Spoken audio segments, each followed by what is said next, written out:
அவரோட படம் வந்துட்டு என் ராசாவின் மனசுல அந்த படத்துல வந்துட்டு வடிவேல் சார் முதல்ல அந்த படத்துல ஆமா வடிவேல் எல்லாம் அறிய பண்ணது நானும் ஒரு ஆள். அந்த முதல் படத்துல வடிவேல் சார் எப்படி இருந்தாரு, இப்போ எப்படி சார் இருக்காரு? முதல் படத்தில் ஒல்லியாக இருந்தால் ஆள் சாப்பாடு இல்லாமல் வசதி எல்லாம் பார்த்தீங்கன்னா ரொம்ப அசிங்கமாக இருப்பாப்புல. இப்போ வந்து பெரிய நடிகர், மிகப்பெரிய நடிகர் வடிவேல். வடிவேல் மாதிரி ஒரு நடிகரை பார்க்கவே முடியாது. படிப்பு கம்மியாக இருந்தாலும் மிக அரியான பயங்கரமான ஞாபக சக்தி. நீங்கள் 100 பேருக்கு டைலாக் சொல்லி கொடுத்துட்டு சொன்னீங்கன்னா அந்த 100 பேர் டைலாக் இவன் சொல்லுவாங்க.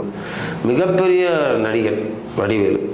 அவன் எங்கள் அண்ணனை வந்து தப்பாக பேசுனதுனால சாப்பாடு போட்டு வளர்த்தது எங்கள் அண்ணன். அப்போ வந்து எங்கள் அண்ணன் விஜயகாந்த் கேப்டனை பற்றி தப்பாக பேசுகிறனால நான் அவங்க கூட நடிக்க மாட்டேன்னு சொல்லி நான் விலகிட்டேன். எனக்கும் வடிவேலுக்கு எந்த விதமான சண்டை இல்லை, எதுவும் இல்லை. அப்போ போனாலும் தம்பி அண்ணன் ஒரு வேளை திரும்ப அவங்க எதனா நடிக்க உங்களை கூப்பிட்டாங்கன்னா போக மாட்டேன். ஒரு தான் நான் தான்